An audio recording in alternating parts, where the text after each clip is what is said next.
Friday. That's usually like my quota for every 3 years. But here I am again.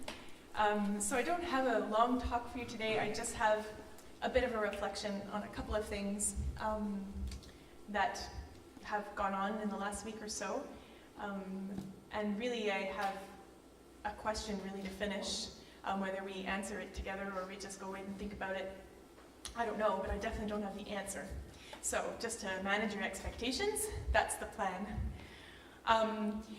A while ago, probably 3 years ago or something, the last time I did a talk, I talked about my friend Huntley, who is a teacher at John Rennie.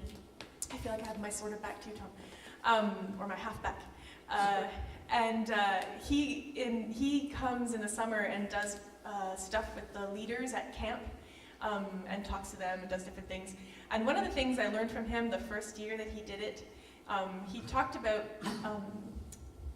I forget even what the context was that he was talking about this, but he basically, when he tries to communicate something, or when he teaches his students to write an essay, that a very basic structure for him that is super important is to have 3 distinct parts. One that is what, then it's so what, and then now what. And ever since I heard that from him, that has kind of always been my structure in my brain when I approach speaking to y'all, to try to make it at least useful and not just my voice, both singing and talking. It can get maybe overwhelming.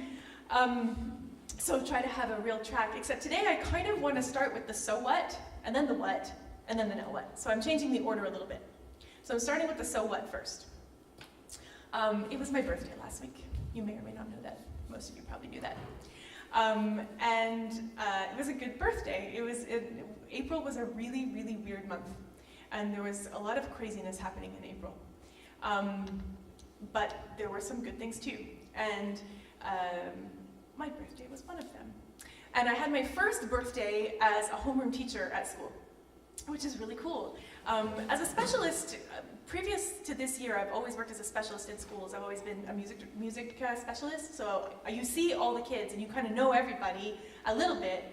But especially when you're bouncing from school to school, you don't know a lot of people in great depth. And I was bouncing from school to school. I did St. Patrick, I did West Park, I did Beechwood, all like in the last 5 years. But this year I'm teaching a homeroom class at St. Edmund. Half time, because I do the French half, and then the other half of the week they're with a different teacher for English. But it's been a really neat experience to be with 21 kids every week, 3 days a week, and to get to know them so much more, really, I feel, than I was able to get to know kids as a specialist, even though there's lots of great things about being a specialist too. It's been a different experience and really, really valuable, and I've liked it a lot. I really feel like it's only like in February or March that I finally understood who my kids were and what they really, really needed and how I was going to try to get them there, which seems unfortunate. But with experience, I think maybe I'd get there in November or December, so maybe a little earlier. But nonetheless, it takes time still. Even when you're with them 2.5 days a week, it takes time to get to know anybody, right? Anyhow, for my birthday, I got lots of birthday cards, and it was really, really great. And I got to school, and there was like a table with all the cards were there, and a nice present from my partner, who's really, really good, the one who teaches the class English. And they wrote me really nice notes, and it happened to also be Staff Appreciation Week, so we were getting appreciated left and right. It was very affirming. It actually came at a really, really good time. But there's one letter that I just wanted to share with you. So this is his note, and then I'll explain who he is. Of all the letters that were on that little table, I kind of read them like with everybody there and opened the little presents, with everybody there. But this one said, from question mark, except from the handwriting I knew right away who it was, to Marie Landry, only open April 20th, 2019. Please do it. Address 115 Beaconsfield Boulevard, St. Edmund School, with music notes. So clearly he did not want me to open his note in front of everybody. He wanted me to wait because they all knew when my birthday really was, on a Saturday, not on the Wednesday, which was the last day I saw them before my birthday. So I waited dutifully, and I opened it on my birthday. And this was his note. Dear Miss Marie, heart, heart, heart. You are an awesome, nice, kind, and caring teacher. You're amazing. You're one of my favorite teachers. Believe me, I don't tell this to every teacher. I love talking to you about stuff while we do work sometimes. You're awesome. Love, Luca. So this child has an interesting story. He is diagnosed ADHD, and he's on medication and needs to be. You can see how sometimes, you know, we talk about ADHD being overprescribed and there being way too much medication given out, et cetera, but there are some kids where you see them and you just know, like, thank God that it's there, because he needs it and it makes all the difference for him. He came to St. Edmund when he was in grade 1. He wasn't there for kindergarten. I'm not sure if they came from away or what, or if they changed schools, I don't know. But he was a huge behavior issue. He was throwing chairs. He was like really extreme. And after a few months, in the end, they pulled him out, and he went to, it's called the REACH program. And it's a very small program. I'm not even sure where exactly they run, but it's like 6 kids with 4 teachers. Like, it's really intense to help kids who are really have issues. And it was through that process he was diagnosed with ADHD, and they eventually got him on the right medication, and they helped him to develop skills to deal with his explosions and teach him, you know, appropriate behavior and so on. He's brilliant, but his behavior meant that he just couldn't be around other kids. He spent almost 2 years in that program, and then towards the end of grade 3, I think he came back maybe like March or April, and you could see a huge difference in him for sure.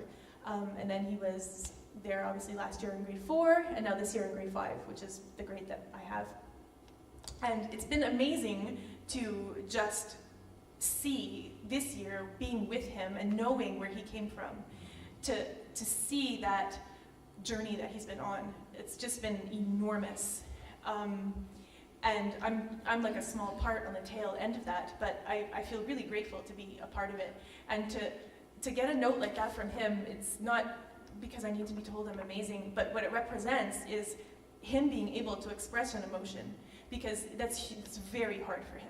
Apart from anger and senses of injustice and, you know, sort of things like that, his empathy is very low. He doesn't read really well. He's not Asperger's or anything like that, but he doesn't really read well what other people are feeling, or doesn't respond to it. When he works in teams still, I mean, again, he's brilliant, and he's come so far, but watching him in a team situation or in a group situation, it's a bit like 3-year-olds who are doing parallel play. They're not really playing together, you know, and if he's working in a group, and he's very meticulous and very perfectionist oriented as well, so he just does it. He does the task, and maybe his teammates are bouncing off of him a little bit, but it definitely doesn't distract him at all. There's very little interaction. And in the classroom, he really works on his own. It's not that he doesn't ever interact with the kids, but there are no real relationships or bonds that you can see him forming really with anybody. And on the field, the unstructured time is where he still has more difficulty. He's athletic, he plays hockey and whatever, and then when the good weather comes, he's on the soccer field, and then it's the, you know, who got the point, who didn't get the point, and there's always explosions and difficulties. But my point in telling you all of this is to say that, well, I'll just reiterate one of the sentences here. One of them was, I love talking to you about stuff sometimes while we do work. And that's what he's referring to there, is because he's in the daycare program after school, and he's always very, as I say, meticulous, and he wants to get everything right. So they do their homework for staying at daycare, and he often will come to me if it's a day when I'm there, to ask me questions about the homework, to make sure he understood what to do. And so he'll come into my class and he'll ask me a question about homework, and then sometimes we chat about whatever, you know, we have conversations. So that's what he's referring to. And it's interesting because there's another student in my class who's struggling, and I'm meeting with her after school on Wednesdays for half an hour, 45 minutes, and I guess he got wind of that, and apparently went to the principal and said, it's not fair. There are other people who have a harder time than that girl does. Why does she get to have special time with Miss Marie after school? That's not right. But he's jealous. So, which is great, because it means that he's able to make a connection with someone in his life And maybe, you know, there could be others out there, I don't know, he's got coaches and he's got other things, but at least at school, for sure, he's made this connection that it matters to him, whether or not he gets my attention, whether or not he gets to talk to me, whether or not, you know, and he wants to express how he feels, which I think is incredible. And I'm far from as holy as I should or would like to be. But if I think, and now I'm going to switch my track a little bit to, so that's my so what, to the what.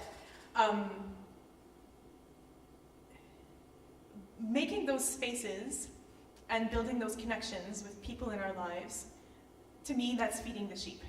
So we heard that reading at different points, and we listened, you know, Lauren talked about Peter reaffirming his love for Jesus, and I've got to wipe my nose because it's cold. That's the only reason.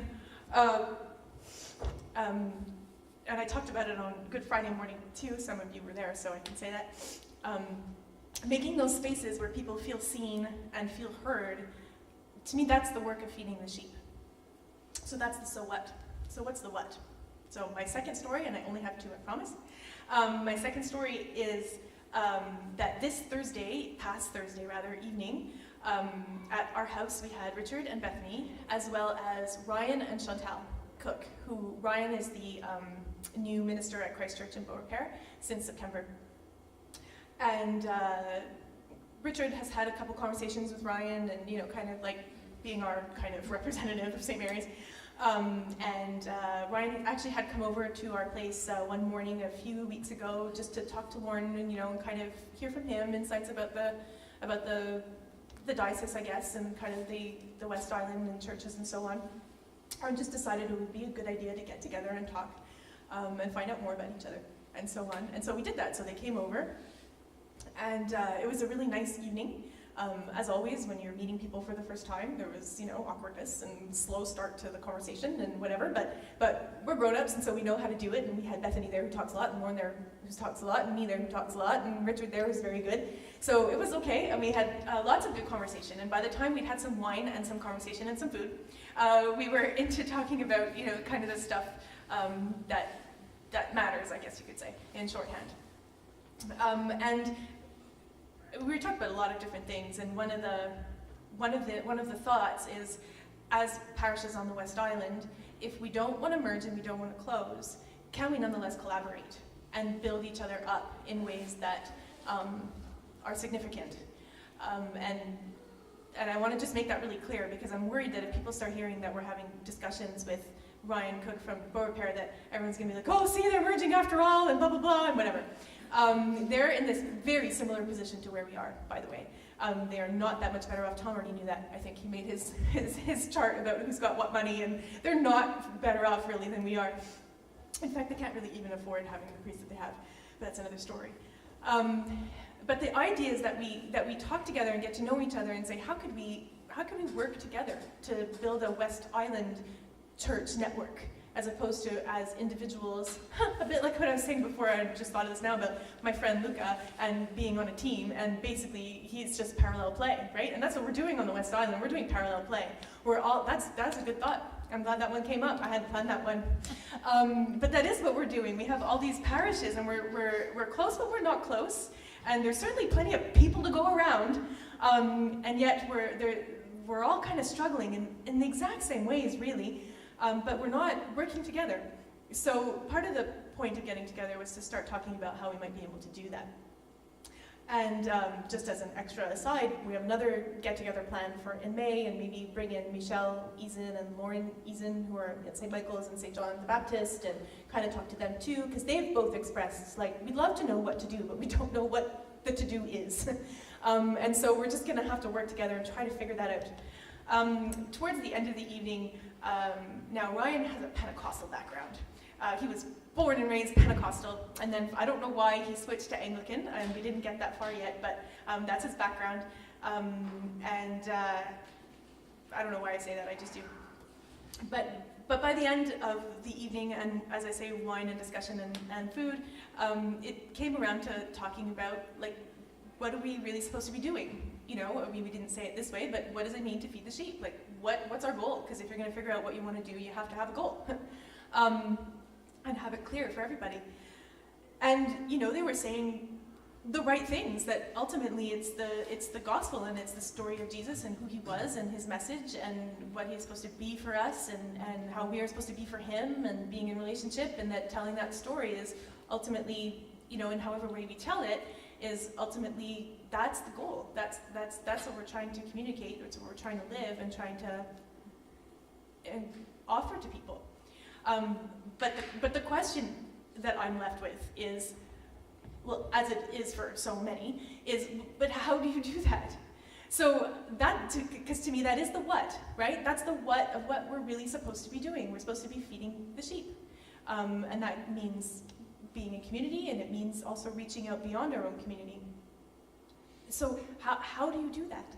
And in my story about Luca, as I said before, was the so what. Well, there's a great reason why. We want to be the kind of Christian, the kind of person who makes spaces for people to feel that they're seen and that they're heard and that they're valued, and that you can build connection where there wasn't connection before, and help them to come to a greater understanding of who they are and what their place is in the world.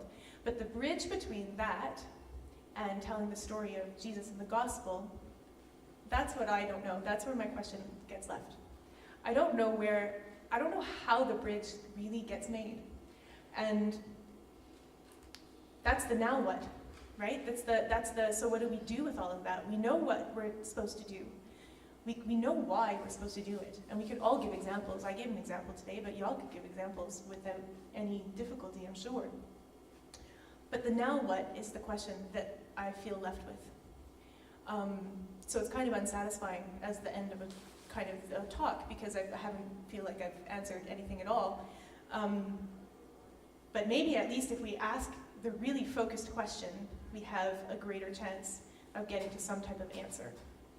And maybe part of the answer is this idea of collaboration and trying to talk through all the issues and what we're all facing, and sort of saying how could we move forward as a network instead of a bunch of toddlers doing parallel play. Maybe that's part of the answer. But I think also about camp, you know, and how many people we get here for camp, and we know why we do it, and we have a what and we have a so what, absolutely. But it's very hard to get to the now what. What do we do with all of that? What do we do with those amazing teenagers that come and they do a leadership team, and they always want to come, and we have as many leaders as we have campers. We have like 25 of them that are here minimum, but trying to kind of make the bridge between that experience and getting to a place where, in whatever form it takes, the story of Jesus and what it means gets communicated. I don't know. I don't know. So if y'all have thoughts, then, you know, we should all talk about it together too. I mean, part of it has to be like parenting, I'm sure. It's you model and you live a certain way, and you hope that the people around you see that and want to know why. But I think there has to be even greater intentionality than that, somehow. So I leave you with that as a question, and perhaps we can have some type of follow-up at some time. But for now, that's what I have.